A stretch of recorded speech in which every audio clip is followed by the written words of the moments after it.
Now, the final part of your exam is your motor systems exam. Well, besides the gynecologic exam, which we'll demonstrate on Monday.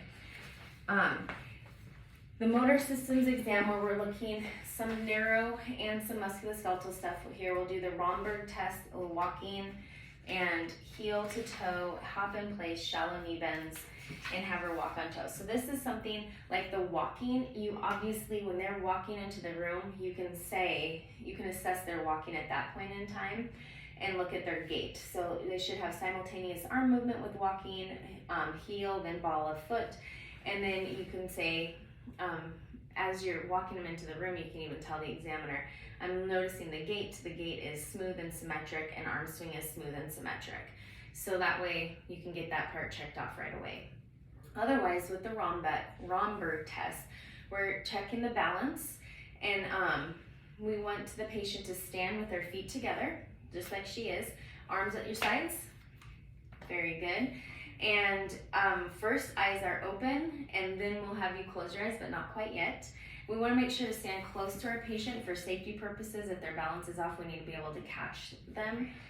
And then if we have loss of balance, that's a positive Romberg, and that needs to be evaluated because it can indicate cerebral ataxia, vestibular dysfunction, or even a sensory loss. If they fail the Romberg, you really don't need to do any other tests that require balance because they're not going to pass those either. So first, I'll have you stand with your arms to your side and go ahead and close your eyes. And you're just standing next, you're noticing a slight sway is normal, but as long as it's not like crazy, like they're gonna fall, that's totally fine. Go ahead and open your eyes. So you'd say negative Romberg's test, and then walking, we know that walking into the room, gait was smooth and symmetric, arm swing is smooth and symmetric. Now I want you to walk heel to toe, and so that is putting your heel in front of your toe and walking that way. Very good. So that's going to exaggerate any unexpected findings. Good, thanks for doing to the side. So you have arms open at the sides. Slight swing can be normal with that, but you're going to be looking for any instability, any tendencies to fall, any lateral staggering or reeling. So if they're doing this test and then like have to step to the side, that's failing the heel to toe walk. So you would be able to say with her, able to complete heel to toe walk without staggering or any instability. Then we have the hop in place. So you just have them hop on one foot and then the other, and they should be able to do that for 5 seconds on each side without loss of balance. So able to hop in place without loss of balance is what you would verbally report. And then you want to do shallow knee bends. Obviously she can do those because she did the duck walk, but you can just literally have her just do some shallow knee bends.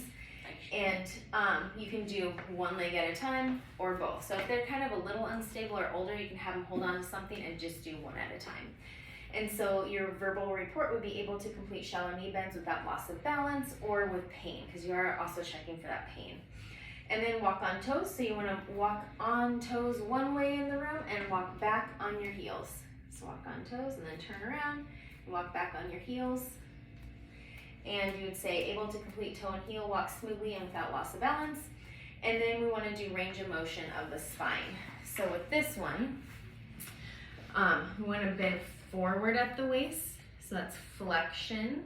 Then turn her to the side and bend backward at the waist. That's hyperextension. And then turn forward again and go lateral bending on each side.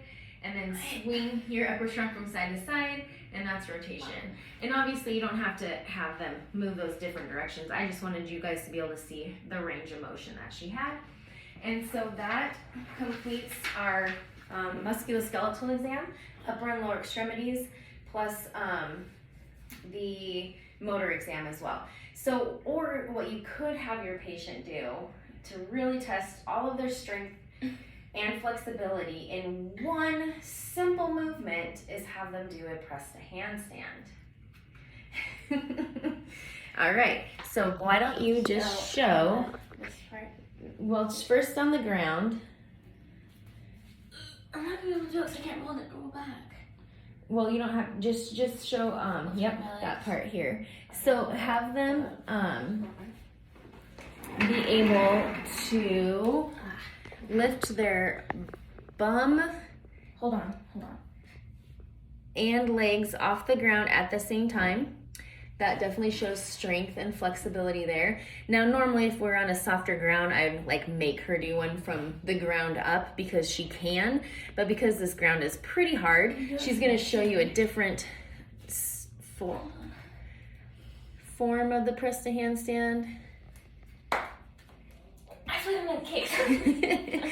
So, again, if your patient can show you that they can do a press to handstand, then I don't think you need to do the rest of the musculoskeletal exam. All right, thank you guys for watching, and we'll see you soon. Bye.